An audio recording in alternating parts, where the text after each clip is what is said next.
After the age of 70, we often experience the world around us in a different light. Our physical health may slow down, and our days may feel quieter, but one thing that still holds incredible power is the way we speak. The words we choose to say carry more weight than we realize, and sometimes those words, though unintentional, can isolate us from the very people we want to stay close to. In this stage of life, connection becomes more valuable than ever, but it also becomes more fragile. Our relationships, whether with our children, grandchildren, or close friends, are essential. However, without even knowing it, the way we speak can build invisible walls between us and those we love. The tragedy is, most of the time, we mean well. We don't intend to push people away, but certain phrases, when repeated over time, can slowly start to erode the warmth we secretly crave. If you've ever wondered why people check in less or why silence fills the room when you speak, it might not be your age. It might be the words you're using. In this video, I'll walk you through 7 things people over 70 often say that unintentionally drive others away. This isn't about pretending everything is fine, but understanding how your voice can either build bridges or burn them. The truth is, you're not alone because you're old. You're alone because you might be sending the wrong signals. The good news is that once you recognize these patterns, you can change them, starting today. Stick with me until the end, because the 7th point may surprise you the most. Let's begin. Number 1. The phrase, "I'm just a burden now." Few things silence a room faster than hearing someone say, "I'm just a burden now." This phrase might come from deep exhaustion or quiet despair, but to those around you, it doesn't invite connection, it shuts it down. People who care about you don't see you as a burden, but when you label yourself that way, they don't know how to respond. They feel helpless, guilty, or even resentful. Not because they don't love you, but because they're unsure how to comfort you, challenge you, or stay silent. Slowly, they start to stop coming around, afraid of triggering the same sad refrain over and over. You don't intend to push them away, but the words themselves do that for you. When we speak this way, we unknowingly place others in a moral bind. It's a silent test. Prove you care, or you're part of the problem. And that's heavy for everyone. Take the story of Helen, an 83-year-old retired school secretary from Harrisburg, Pennsylvania. After her husband passed, her daughter started visiting weekly, bringing groceries and conversation. But over time, Helen began repeating, "You shouldn't waste time on an old burden like me." At first, her daughter reassured her, but eventually, the visits became shorter, not out of malice, but because each conversation ended in guilt. Helen didn't want to push her daughter away, but the phrase did that for her. The truth is, saying you're a burden isn't humility, it's despair dressed as modesty. And despair repels the very warmth it secretly longs for. What builds connection is appreciation, not apology. Try saying, "I'm so grateful you make time for me," instead of, "You shouldn't have."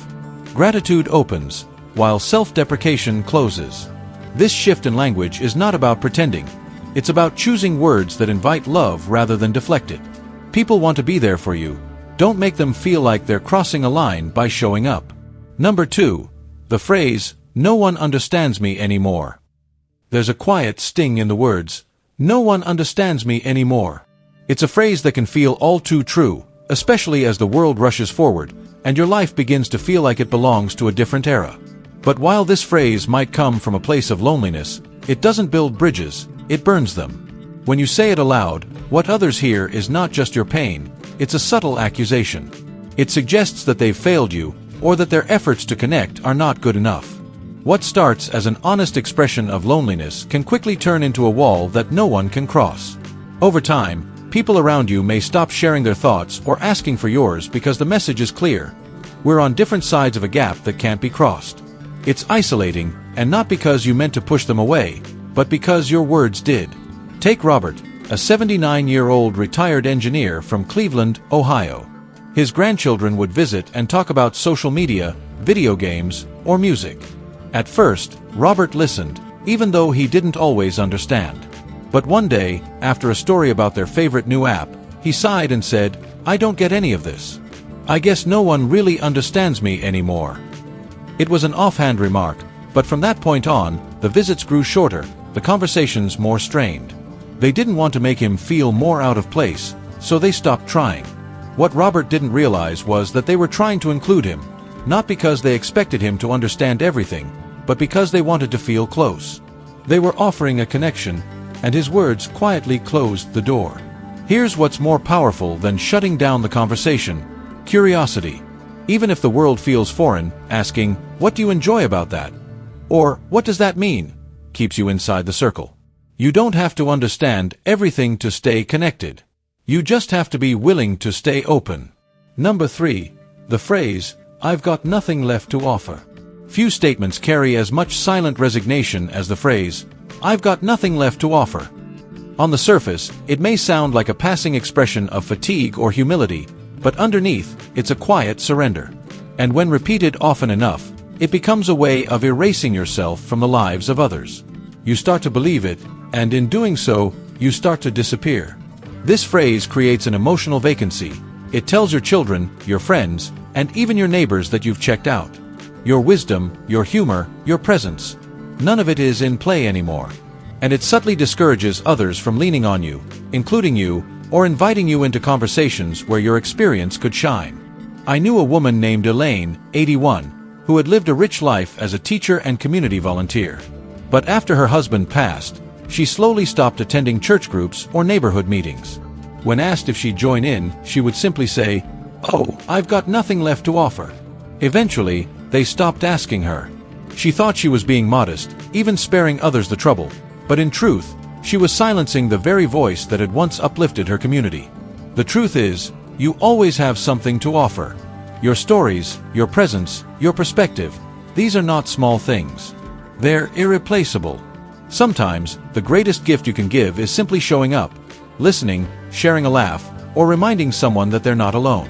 When you say, "I've got nothing left to offer," you rob the world of something sacred, your continued existence as a source of meaning and connection. Instead, consider saying, "I may not have the energy I used to, but I'm still here," or "I may be older, but I still care deeply." That shift in language tells others, and yourself, that you still matter. And that reminder can open doors you didn't even know were still available. Number 4. The phrase, "I don't want to be a burden." This one may sound noble. It's laced with humility, self-restraint, and what appears to be consideration for others. But underneath that soft exterior, the phrase, "I don't want to be a burden," carries a deeply isolating weight. Repeating this thought, even in small ways, can become a form of quiet self-erasure. When you keep saying it, you start to shrink your presence in the lives of those who want to be there for you. It might start with declining a ride to the doctor, brushing off an invitation to dinner, or avoiding a conversation about how you're really doing. Each time it seems harmless, but slowly, those around you begin to believe you truly don't want help, don't want company, don't want connection. And so they stop offering, not because they don't care, but because they think they're honoring your wishes. I knew an older gentleman named Paul, age 84, who had 3 grown kids who lived within an hour's drive. Whenever they asked if he needed anything, groceries, errands, or just some company, he'd always say, No, I'm fine. I don't want to be a burden." After a while, the calls became less frequent, not because they didn't love him, but because they didn't want to intrude. Paul was left sitting at home wondering why no one came around anymore, not realizing that the very phrase he kept repeating was building walls around him. The truth is, letting others help isn't being a burden, it's being human. And it's giving them the opportunity to love you through action, which is often the deepest kind of connection we can offer. When you say, "I don't want to be a burden," what your children or friends may hear is, "Don't get too close," or worse, "I don't trust your love enough to lean on it." Instead, try saying, "Thank you, I'd really appreciate that," or "It means a lot that you asked." These responses affirm connection without guilt. They keep the bridge open between you and the people who care most. Number 5. The phrase, "It's too late for me." Few phrases shut the door on possibility faster than, "It's too late for me." It sounds final, even harmless, but it plants a subtle, persistent seed of defeat. When repeated often enough, this idea doesn't just end opportunities. It erodes hope, dignity, and the chance for change. Age doesn't disqualify you from growth, purpose, or even joy. I once met a woman named Gloria who was 79. At the time, her husband had passed, and her children lived far away. She had given up on most social activities. One day, during a small community luncheon, someone asked if she'd ever thought about volunteering. Gloria smiled and said softly, "It's too late for me." The moment passed, but it stuck with me because I saw in her eyes that she didn't believe she had anything left to offer. That phrase, just 5 words, had become her excuse to stay hidden from life. But here's what I wish Gloria had known.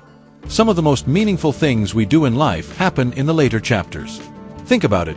Wisdom matures, compassion deepens, and even simple gestures like a kind word or a story shared over coffee become powerful. Instead of saying, "It's too late for me," try asking, "What's still possible?" That one shift in language can unlock an entirely new path. Whether it's taking up watercolor painting, learning how to use video chat to connect with grandkids, or simply joining a local. Number 6. The phrase, "I'm just waiting to die." This is one of the most heartbreaking phrases anyone could utter, and while it may stem from a deep sense of hopelessness or frustration, it also quietly distances you from those who love and care about you. When you say, "I'm just waiting to die," it signals to those around you that you no longer see any purpose in life, that you've given up, and that there's no room for future joy or connection. This thought, though undoubtedly born from a sense of exhaustion or grief, sends a message of finality, a conclusion to a story that hasn't yet ended. Consider Henry, a 76-year-old man from Florida, who spent the last few years of his life saying, "I'm just waiting for the end." His family tried everything to get him to engage. Family dinners, outings, even spiritual counseling. But the more he spoke this way, the more they withdrew. They didn't know how to respond anymore, and the idea of connecting seemed impossible. When you speak of the end in such final terms, people around you often feel like they can't bring you joy or hope, and it discourages them from trying. But what you may not realize is that your words can actually become self-fulfilling prophecies.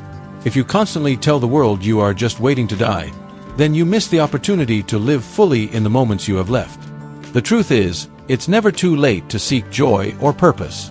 Instead of waiting for the end, ask yourself, what can I do today that will bring me a little peace, a little joy? It can be something simple, writing a letter to a friend, baking a cake for your neighbor, or even just sitting outside and enjoying the sunshine. You have more time than you think, and it's what you do with it that will make a difference. Number 7. The phrase, "I don't want to bother anyone." The phrase, "I don't want to bother anyone," may sound polite, but in reality, it's a phrase that isolates you and makes others feel as though their love and concern for you is unwanted. People want to help. You don't need to hide that need behind a curtain of politeness.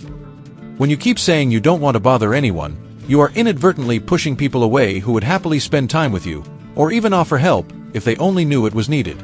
Take Carol, a 79-year-old woman from New Orleans, who has 3 grown children, all of whom live within a short drive.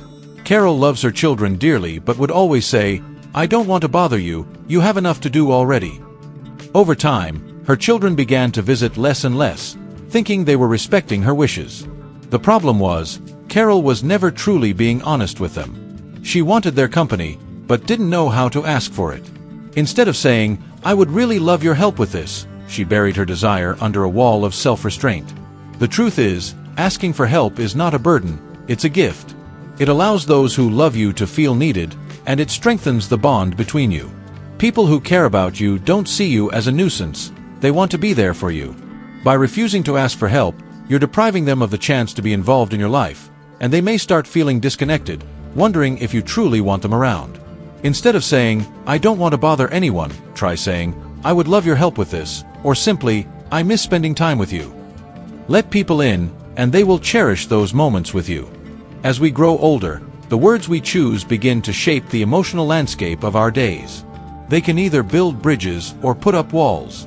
The 7 phrases we've explored today may seem harmless at first, but over time, they chip away at our connections, confidence, and peace of mind. Most of the time, we don't even realize we're saying them. They become habits, tucked into the folds of everyday conversation, quietly doing their damage. But here's the good news, awareness is the first step to change. Once you recognize these patterns, you can choose differently. You can speak life into your days. You can offer yourself grace and extend that grace to others. The way we talk to ourselves and the way we speak to those around us matters more than we often admit. And after 70, every word counts a little more. Because the people who truly listen are fewer, and the moments that truly matter become clearer. So, here's what I'd love for you to take away from this video. You are not stuck in the language of the past. You are not bound to the phrases you've always used. You have the power to rewrite your narrative. not just for yourself, but for the people who love you and the community you live in. You still have time to uplift, encourage, and show others what strength, wisdom, and grace look like in their most authentic form. Thank you for joining us today. We'd love to hear from you. Leave a comment below and share one thing you learned today and how you plan to use it in your life. Your thoughts are important to us, so don't hesitate to share them. Reading your comments gives us great motivation and encouragement. If you enjoyed this video and found it helpful, please like, subscribe, and share. Your support helps us continue creating good content to inform and inspire you. Thanks for watching, and we look forward to seeing you in the next video.